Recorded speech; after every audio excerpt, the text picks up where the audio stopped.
Hello, ladies and gentlemen, and welcome to a review here on Pez of the Mind. I am James Phoenix. With me is Chriz the Mole. Hello, Internet. And joining us is, in one of his now rarer than usual guest appearances, the best one, Richter Hammer. Hello. There we go.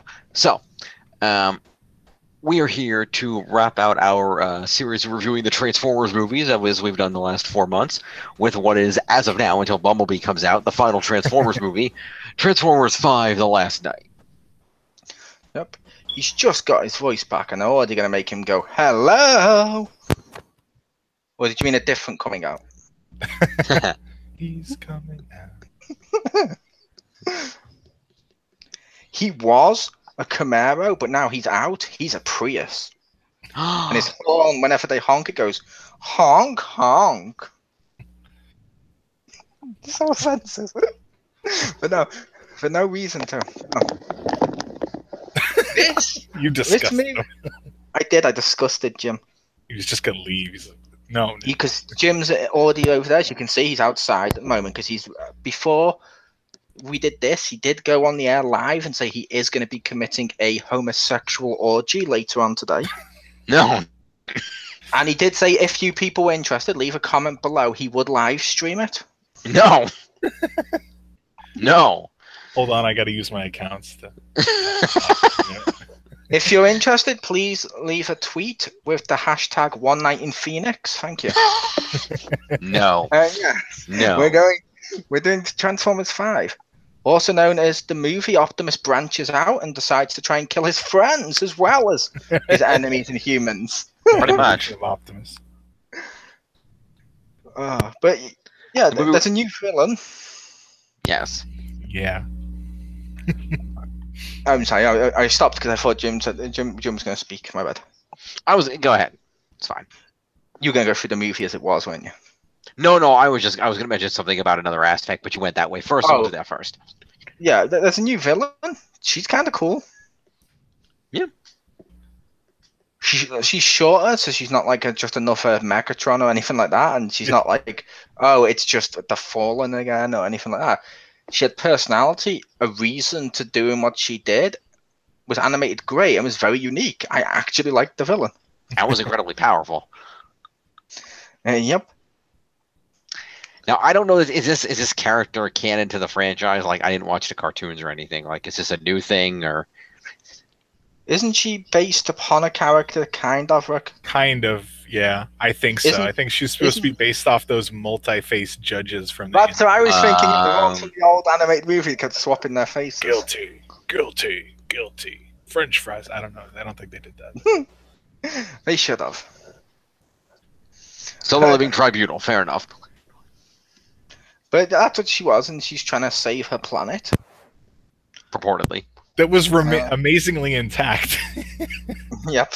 Because I think they forgot that like half of it teleported into Earth's atmosphere 2 movies ago, and then was maybe put back. Yeah. Well, I think it's like a bunch of pieces that were like shooting out like they were attached by like bungee cords. Yeah. Maybe, but that's not the way it was pulled. I don't know. It was, yeah. Yeah, she's so into me, and she's like, Optimus Prime, you have ruined Cybertron. He's like, no, I didn't. Yes, you did. Your war has ruined Cybertron. He's like, well, Megatron started it. Yeah. She's like, that doesn't matter. The tension for you both. Well, like, doesn't he land and go, what happened here? It's like, don't you know? Like, did you forget the war and all that stuff? Like, you've been telling everybody about it for like 4 movies. And you're like, wait, what's going on here? It's like, wait a minute. Oh my god. And that's not even the stupidest thing he said in the movie. No. To be fair, Rick, think of Optimus Prime as Al Gore. And eventually when Al Gore actually finds out that there is damage done to the environment, he'll be like, what? What's going on here? Because the whole time he was just bullshitting for publicity. That's how I see that anyway. Only Optimus Prime killed a lot more people. Yeah. Hey, his head is gonna be first president of the moon in 1,000 years. Yay. It is I wish nice to meet you. Yep. I have ridden the mighty moonworm. There's a lot of new characters in this. There are. It There seems are. a waste. Almost like they couldn't bring back anybody. Well, actually, they brought back a fair amount, more than I thought. Yeah, actually, yeah. Yeah, they brought back a lot of people, but what annoyed me is this was because they made a statement before the movie came out and stuff. They were doing new Transformers to take the movies in a new direction, and then they showed us brand new Transformers, and then only focused on the ones they already did originally. So we don't give a shit about the new ones. Nope. Except Robot Butler, he was cool. The C3PO one, he was cool. He was So cool. they brought back the people from the last movie and then just like forgot about him. They're like, "Oh, well, Bumblebee and I'll go. You guys just stay here, and we might remember you for the climax." Yeah. And that Robot Butler is awesome. Like, I love that. I can't even remember which one it was. Goes to attack him type thing, and he's like, "Don't shoot the messenger." Quiron just bends his fingers all the way fucking back and leaves him on the floor. It's like, because the messenger will kill you, and you're like, "Oh, that's cool." I like how he has Awesome. I like how he has a great sense of cinematic timing when it comes to music. Yeah, that was a weird scene. And I'm gonna have to say, the best part of this movie, in my opinion, is a complete waste. Okay. You guys may disagree. My favorite part of this movie was Anthony Hopkins. It's Anthony fucking Hopkins. He starred so amazingly well. Mm-hmm. But in my opinion, putting him in this movie is like parking a Porsche. It's like parking like your brand new Porsche in the middle of the ghetto. Yeah. Kinda. Yeah. It doesn't work. Like he's completely wasted. Or like that advert when George Clooney's advertising coffee, and you're like, no, he's way more famous than the thing he's shilling for. Yeah. Yeah, it was definitely odd to put him in there when they didn't use him much or very well, and then spoiler, he just randomly dies at the end. Like, they didn't even need to put that in. It's like they're like, "Oh, what should we do with him?" And he's like, "Kill me off. I don't want to be in another one." And they're like, "Okay." Like, that felt just so random. Yeah, I can't go with you. I'm going to use my cane gun to shoot Megatron for no reason and then die. Like, well, they needed the emotional moment for Robot Butler's development. This is I the know. difficult part of the job, watching the people die. Now, Of all the members of the family I worked with, you were the coolest. one thing I will say as well with this movie, which it does well, because I'm going to talk about the stuff it does well as well, which is a lot harder to do, but it basically ties a lot of stuff from the first film and the second one and stuff together with this so well. Like, that dude who just kept appearing, who was the FBI agent in one's back. And then they go to a wall of all famous scientists, from like Stephen Hawking to Albert Einstein to Sam Witwicky. You know, what? But I kind of feel that was I feel, in my opinion, though, that was great. They did that. It was dickish as fuck. And it was like a big fuck you to Shia LaBeouf, which it didn't need to do, because clearly you're doing this to fans of those films who've stuck around for 5 movies. You don't need to do this. Because they chose like the worst picture of him. That looked like it wasn't even anywhere. It was on a background with like spiky heads. Like, and you're like, why didn't you just use a normal picture of Sam? He was a good character for your movies. I feel they were trying to be funny, which this movie did a lot, and also then was not funny. No, you're like, I think they were trying to be funny there, but it didn't work. I did like how it might be that they were trying to be funny. I just felt like they were trying to take it, like a cheap shot, like like at WWE whenever they do CM Punk references when now he's left. Yeah. Now, don't get me wrong, some of them have been good, and some of them have actually been nice references. However, for every one nice one, there's like 10 other ones where like they come out and just mock the fact he basically died in UFC. Yeah. Which in itself was kind of funny. The fact he lost, only because WWE fans were like, no, he's from wrestling. He can totally do UFC. No, he can't. No. Brock led us into a false sense of security with that. He literally lasted less time in the ring than Jim does during sex. And that says a lot. I think Punk lasted less time in the Octagon than Santino did in the Royal Rumble.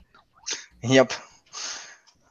It was kind of ridiculous, but now don't get me wrong, I feel sorry for him because at the end of the day, it's still his dream, and I wish him well in his next fight. So hopefully, he does a little better. Yeah. But I just found it that bit funny when the WWE fans were like, no, he was from WWE. He's clearly going to be better in UFC. Like, you don't realize that UFC's real? He's going to die? Well, Brock did it. Yes, one person successfully did it. Let's look at Batista and Lashley and Jack Swagger and stuff when they've tried to do it and can't get to UFC level, so they have to go to the lower down stuff that no one really watches. Does Ken Shamrock count, or did he do the MMA fighting first? He did, as they mentioned during WrestleMania with Ronda Rousey. She is the only other person besides Ken Shamrock to have started in MMA and then come to WWE. Gotcha. With no other wrestling background in between. I'm like, okay, that's cool. Fair enough. That's cool. But yeah, I get that it's just based on what you mentioned before. I almost have to wonder, just based on those few scenes, I almost have to wonder if they had a script for this movie and they put the movie out, and then they got a phone and they're like, "Hey, it's John Turturro. Is this the last one? Can I be in this movie again?" And so we're gonna write like 4 scenes where you get to have one vital piece of information. You give it to Anthony Hopkins, and they're like, and there's gonna be a ridiculous robot with you just for jokes. He's like, "All right, cool." Yeah. No. Yeah. Something like that. Another aspect I didn't like is, it seems to me every time they did something right, they then did like 10 things wrong with the same thing. Yeah. Like a great example, as we've mentioned, how much did we mention we wanted Bumblebee to actually get his voice back? Mm-hmm. This is the movie he gets his voice back. And how does he do it? By getting the shit beat out of him. And you're like, what? How does this work? Like, oh my god, my body needs to heal. Oh, it's done my voice first. Why didn't you do this all the other times you had the shit beat out of you? Yeah. Yeah, they like put in that fake one. It was like, oh, you sound like a sassy lady or something, and then he rips it out, and he goes back to talking with the radio, and you're like, okay. And then at the end he's just like, my voice. I'm like, when did that happen? Yeah, Optimus is coming. He's like, Optimus Prime, I am your greatest friend. It's me, Bumblebee. Optimus is like, snaps back to it. It's like, oh my god, I've not heard your voice since before we left Cybertron. Wow, thank you. This is definitely your official voice. Looks at the camera. Get it now, fans? Are you happy? Are you fucking happy? And then looks back at him. And when Bumblebee goes, Optimus, I've finally been waiting all this time to say this. Optimus like, oh, just shut the fuck up, and just leaves. No, okay, that bit didn't happen. But he gets his voice back, which is something I wanted. But he gets it back by having the shit beat out of him, which just makes it like, how does this work? I don't understand the logic. Yeah. There's a lot of that. Yeah, exactly. There's a lot of like Megatron turns into a jet. I thought he was made to transform him. Couldn't he just become anything? Why doesn't he become cubes again? They're like, nah, screw it. He just turns into a jet like all the other ones. But okay, sure. Fine. It's because he lacks the imagination to come up with the other stuff. I guess. But he'd like, still be the cubes, wouldn't he? It'd be like, there's a difference between like if you got a Green Lantern ring and if James did one. Like you would be like, oh my god, mech suit, all this cool stuff. Yes. Jim would be like, hang on, Wikipedia, form, car. It wouldn't even be a good car either. It'd be like Kane's smart car, because that happens to be the last thing he looked at. Come on, it's a great smart car. It is. He needs it in WWE when he comes back. He does. Mayor Kane. Yeah. It seems like the only thing is like, oh, we're gonna put John Turturro in. Oh, we got Stanley Tucci. Let's work in some of that Transformers stuff. No, we're forgetting about that. He's Merlin now. Yep. I did love the love interest. I believe she was Anthony Hopkins' daughter. Yes. Not daughter. Just because her father was dead. She was just apparently her father was part of the same group that Anthony Hopkins was a part of. Yeah. Fair enough. But I liked her, and I will admit, the funniest scene in this entire movie to me is when, oh fuck, what the hell's his name? Budget John Cena. Yeah. Mark. Okay, no, I'm joking, because we always go the opposite way with that. But yeah, when he sat down and he's talking to her, and he's like, yeah, and you got the stripper dress. And he's like, well, if my dress bothers you so much, I can just take it off. And he's like, okay. And then the robot's like, oh, just runs across and starts to beat the shit out of him for it. I'm like, that's fucking funny. Not the scene I thought you were going to pick. That was the one I loved. Was when they went to their house and they were looking through all the stuff, and her mom and her friends downstairs thought they were like having sex or whatever.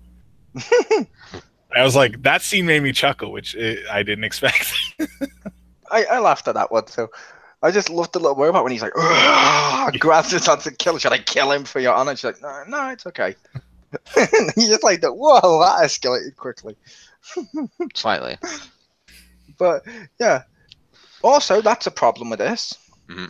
We joked about it last movie and we said maybe something could come from it, like they could rebuild it or something, but wasn't the whole movie last time about him getting his house back? It was blown up, but yeah. Yeah, that's how I thought. He was supposed to buy him a new house. Yeah, but besides buying him a new house, he's got the land there. I figured they'd build it on top.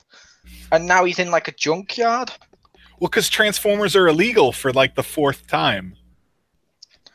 Because that was also a great line. Transformers are illegal. I'm like, fine. But yeah, he wanted to live with them. So I assume he gave up the house to live in a junkyard in the middle of the desert. Well, yeah, it seems like that basically because the Transformer. Remember, when Optimus left, he told the Transformers protect this family. In the end of the last movie, and so they would have stuck with protecting him, and he wouldn't want to protect them in turn. So he managed to get his daughter away to get into college, but then he had to go on the run because he was helping illegal Transformers, so he couldn't contact her. Yeah, and he's in this junkyard that looks suspiciously identical to the one Ben Grimm's bullied in the latest Fantastic Four movie. Check it out today. Okay. Don't. It's fucking terrible. But I did watch it because I was like, maybe, like I said before now, maybe it would be, like Batman and Robin, where I can watch it and just laugh and fuck over how silly it is and be like, okay, it's bad, but in a really fun way that makes it a comedy. Mm-hmm. That's just bad, like the Power Ranger remake or that fucking Warcraft film I watched today, where I'm like, it's just dull as fuck. Mm. Like really fucking dull, and I'm like, no, the worst thing you can be is bad and boring, because that makes your film just ugh. Yeah. If you're bad but at least campy and over the top, it's fun. Like, for example, Richter, how much would you reference the Street Fighter movie with M. Bison? Oh man, several times. It's the best. How much would you reference the recent Fantastic Four movie where Doom's just a random dude and boring as fuck? Probably not much. Probably not. No, Yeah. Exactly. If you're at least bad in camp, it's funny. Yeah. See Simon's autobiography that also describes him as bad in camp. I was hoping that was the title. Yes, it should be. Yes. Bad in camp. The Simon McPegglesworth one. Yes. Not to be confused with his other autobiography, 50 Shades of Earl Grey. Yes. But yeah, this movie, like I said, it does a good job of tying stuff from the originals in. Yeah. Then adds a load of new stuff that doesn't need to be there and just ruins and bogs the whole movie down. Like, it's 2 hours and something. Yeah. I feel like it didn't need to be that long. No. Mm-hmm. To me, it felt like they wrote like one story and it wasn't quite long enough, and they had written another story, and someone was like, let's just have them cross over. It's like, what? Because it starts like in the junkyard and all this stuff, and then goes to England for that stuff in the night, and you're like, what? Like, and they just leave all that behind. And then Yeah. at the end, oh yeah, these people come back, and you're like, this feels like 2 stories. Like, you just forgot halfway through, and you're like, we're telling this like an old person that starts like telling one story, and then they forget and just start telling another one, and the kids are just like, oh, okay. Should you tell them? I'm not going to tell them. Okay. I believe, isn't that the exact same approach as Peter Jackson's Hobbit trilogy?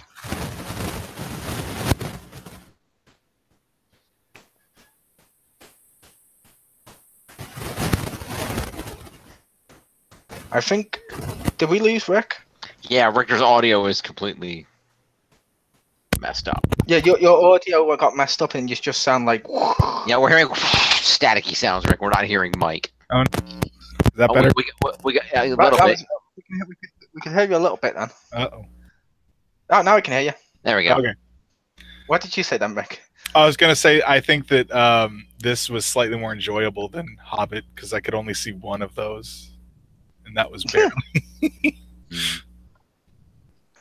Fair enough. That's fair. But I just mean it's the same approach. Yeah. Oh, that's one story, Hobbit, and then he adds other ones just to make it 3 hours because that's his thing. And Yeah, like, that's fuck off. 3 hours times 3. Yeah, exactly. Yeah.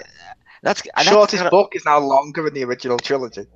yeah, and that's kind of the point. It's like I'm watching this movie and I'm like, wait a minute. So you introduced this little girl character and her blue robot, and then did nothing with them for 2 hours so they could show up at the end and blow something up. Yeah. Like this did not need to occur. It didn't. Oh, it's his replacement daughter that he's just gonna leave and forget about. Exactly, do nothing with the whole Okay. movie. Yeah. Yep. I will admit, she was a cool character during the intro Yeah. when the film went from being medieval to Goonies before it went into Transformers. Yeah. It did. I will admit I did like the medieval parts as much as Transformers and King Arthur, that's weird. It looked kind of cool. And I give them credit for at least having the common courtesy to give Liam Gallagher the chance to play a good King Arthur. Debatable. Yeah. Better than King Arthur Once Upon a Time. Well, that's not hard. The bar's set really low with him. I know, but that's my point. Is at least he's playing a slightly better King Arthur here. But yeah, like obviously because it's a part of obviously my culture and shit growing up and stuff, like King Arthur's fucking awesome. Knights of the Round Table is awesome. This was just like, why the fuck are you doing this?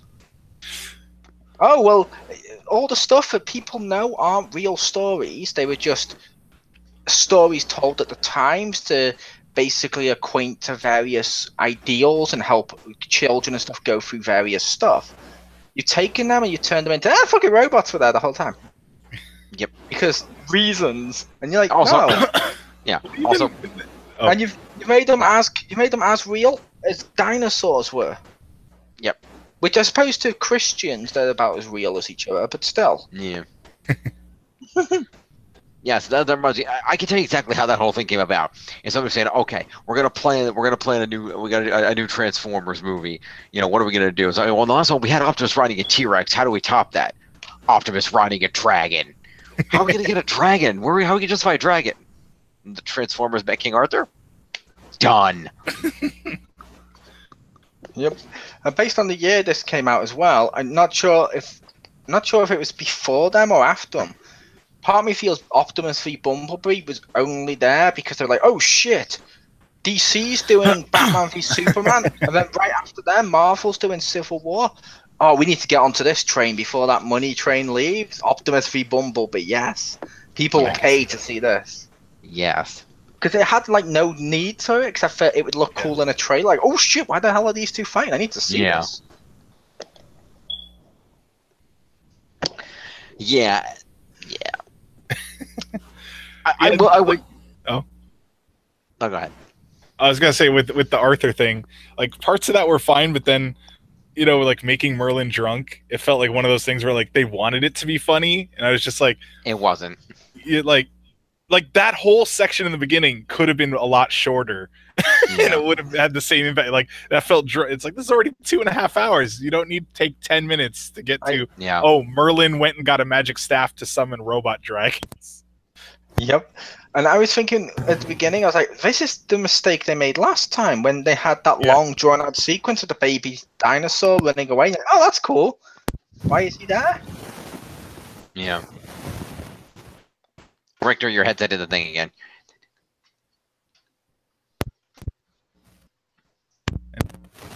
Kind of.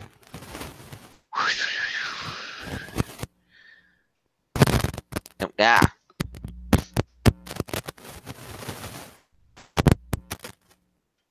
Nope. Not a thing. Just whooshy static sounds.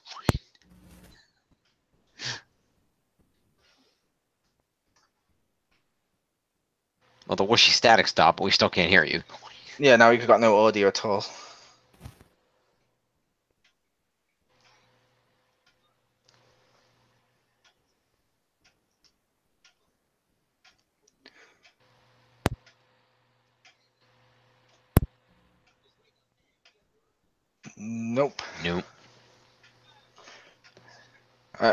I believe he was going to say he was upset the racist stereotypes from 2 didn't come back. Look at him nodding his head in agreement. It's also weird because it sounds like it must just only be the microphone wire that's damaged because he can hear us. Yeah, exactly. It's only one of the wires in the cable that's damaged, which is weird. Anything? No. Hey, now we can hear you. Oh, okay. We can hear you. I will just try not to move. I've practiced for that my whole life.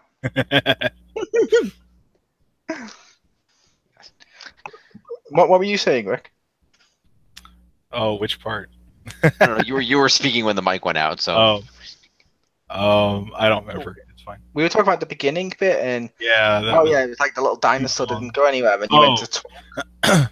Yeah, I was just agreeing with you. Yeah, that it felt like it just had this whole section that was like, is this going to go anywhere? Kinda. Okay. Yeah. One thing I will mention though in one scene, despite the fact that again I'm not a huge diehard Transformers fan that's been watching the cartoons since the '80s. I'm not you. I know, not me. I mean, I'm familiar with the French. I could name some of the characters. I know a little bit about certain references I could pick out. Like, oh, that's a reference. And that was one of the things that happened in this movie is like, again, because I don't really, all the franchise, I didn't really see it coming. But I had to admit, despite having even just that limited knowledge, I still kind of marked out when Optimus said it was our finest hour.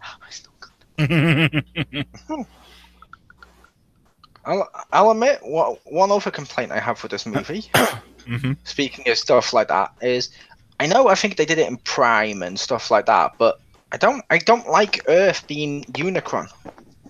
Yeah, that was weird. I liked it in Prime. I thought it was a good idea there. Fair enough. I'm always like, I don't like it because I like the idea of Unicron coming on his own. It's like, oh, because I love Unicron. This is like, oh, he's never going to come because, yeah. It's Earth. He's there the whole time. I thought it was done better in Prime. Yeah. Which is weird because you very clearly set that up like, oh, it's Unicron and his horns can come out and everything else. And then you're not going to have any more movies, so that's never going to get addressed. Yeah. It's just, oh, Earth is a giant robot. Oh, well. It's probably because, to be fair, the main bad guy showed up and said she's going to kill him, which then means Earth would just stay as it was, and Unicron would just be inside the Earth and not doing much. Yeah. So I suppose they addressed it, but yeah, it was stupid. But they still cliffhangered it by having a chick like, you don't want to disturb him, but if you want to wake him up, I can show you how. Like, they cliffhanger like she was still alive and she was going to wake up Unicron, and then we're going to get no more movies. It's like, why did you cliffhanger that if you knew you were going to get any more movies? Yep. I loved the post-credit scene where the robot butler took off his mask and it was Shia LaBeouf the whole time. Yes, that was the best part. Better.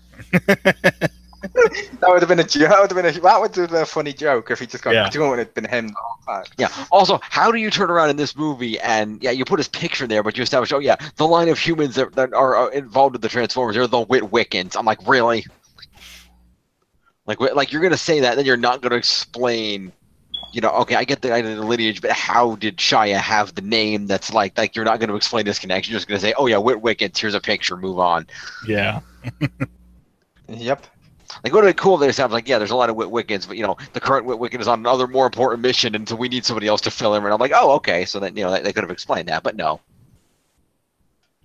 They're probably still hoping he'll see his picture when he goes to watch this and be like, oh my god, I could have been in this. Yeah.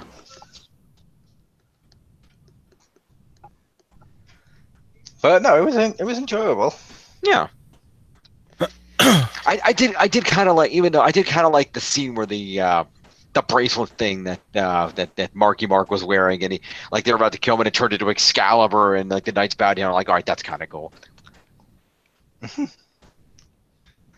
Yeah, I felt like that some elements of this were really cool. I think it may be the best of the sequels. Yeah. That's also not that hard. No. It's like being known as the best Kurt Hawkins match. Yeah. Yeah, it's like, oh yeah, the list was piling up there.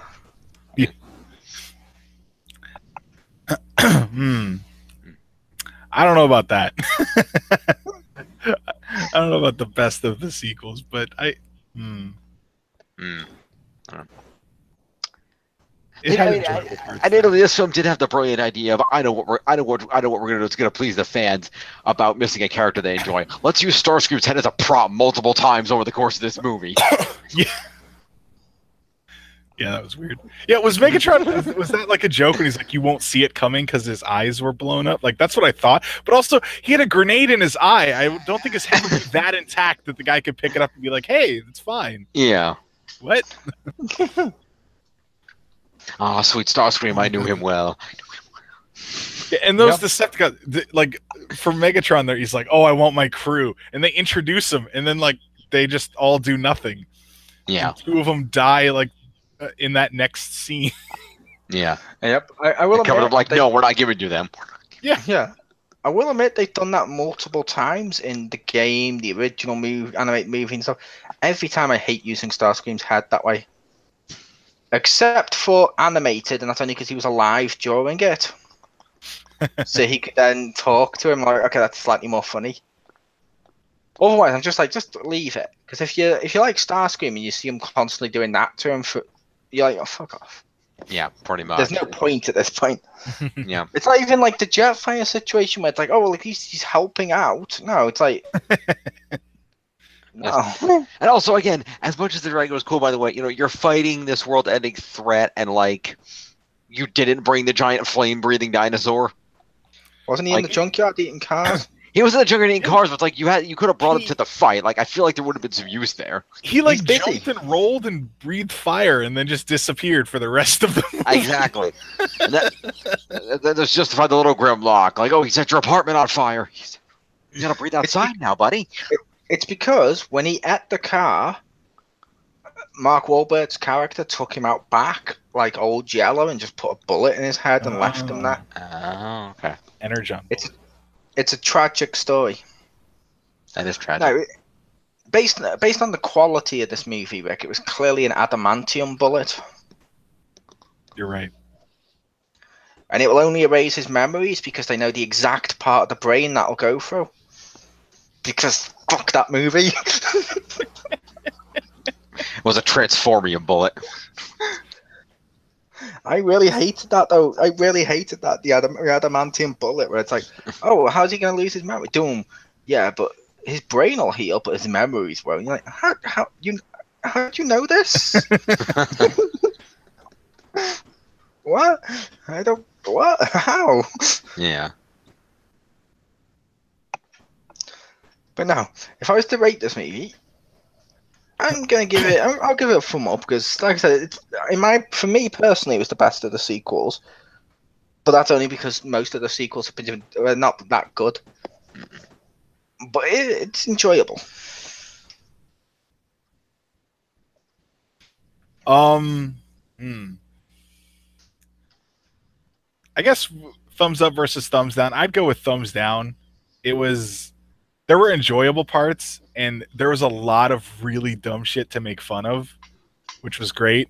Like, the Knights want to save the medallions, so they beat up Optimus instead of chase, or save the staff, so they beat up Optimus instead of chase Megatron, who just ran away with the staff. Disappearing and reappearing people. And other just like Hot Rod has a gun that slows time. Bumblebee can break apart and just control those pieces at will. I don't know where they get these magical powers. They just have them. I mean, heal his voice, which he's been able to do the whole time. Chose not to. And then one of my favorite parts when Optimus Prime is at Earth and he's like, "This is my only home." I'm like, actually, you're from Cybertron.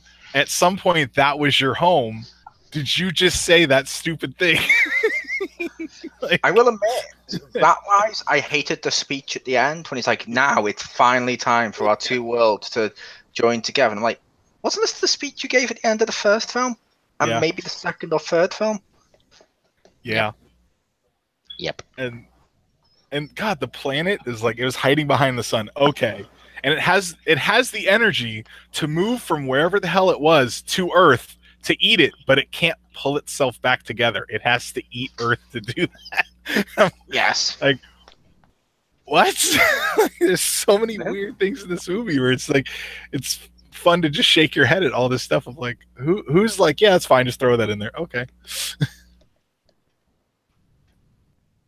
But yeah, so I mean, it had a couple good parts. Could we not have patched in the obviously immense power of the space bridge everyone forgot about? Yeah.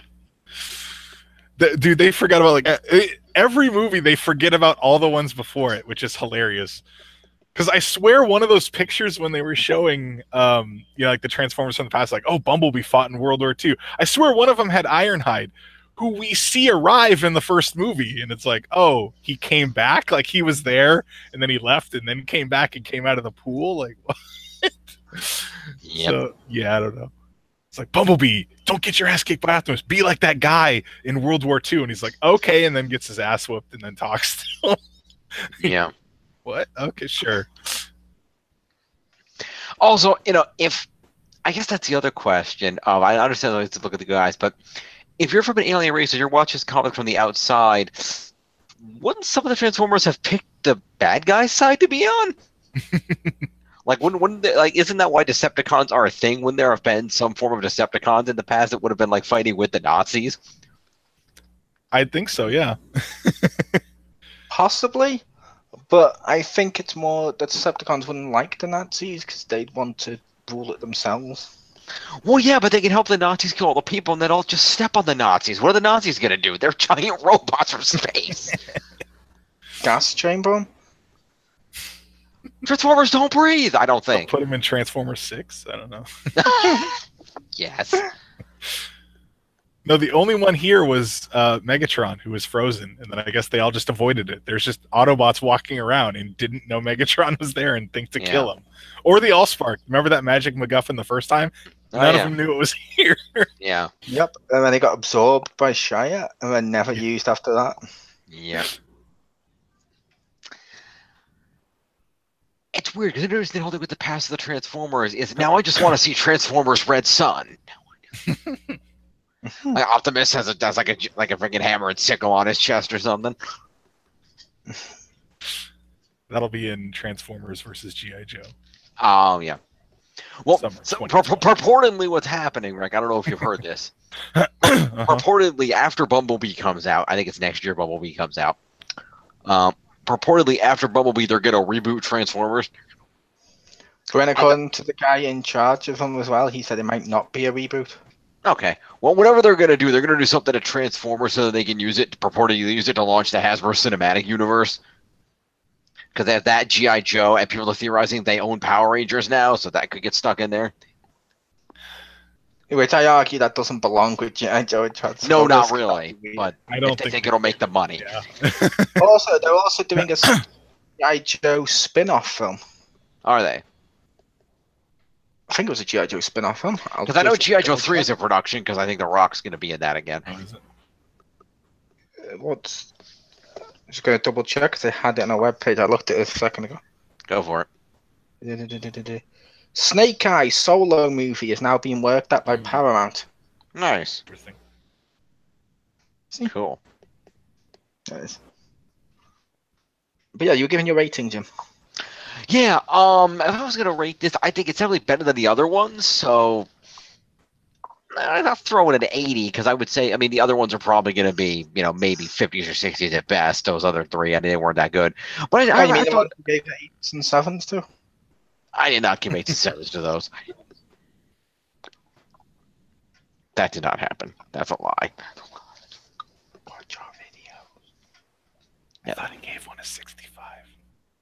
Yeah, you gave one a 65. You gave one a 70. One a 75. Okay. Right, like, no, they're all 50s and 60s. Anyway. Yeah, but yeah, I would say this is an 80. It's a 80, maybe 85. It's a better movie than the last three. It's probably not as good as the first, but it's still a really enjoyable movie. I like the King Arthur aspects. I thought it was well done, even if it was a little corny. I thought it was cool to see. The giant three-headed dragon was fun. They had a good villain in this one as opposed to some of the previous films. The Fallen. And there's just good stuff in this movie. Yeah, they put too much in, and it felt like they had a lot of things they were trying to throw in because they were told last minute, oh, this is the last one. So they were trying to get it all in there. So, but that's the last one, I'll say. Yeah, there's enough in this movie to enjoy it as a movie. Even there's enough good to outweigh the bad. I'll put it that way, in my opinion. Fair enough. All right. Well, this has been our review of Transformers 5. Are we going to review Bumblebee when it comes out? Probably not when doubt it comes when out. it comes I out. don't think we're going to go to the cinema to watch Bumblebee. Yeah. Fair enough. Well, at some point when it comes on DVD or whatever, we can take a look at that. All right. Well, thank you two for joining me.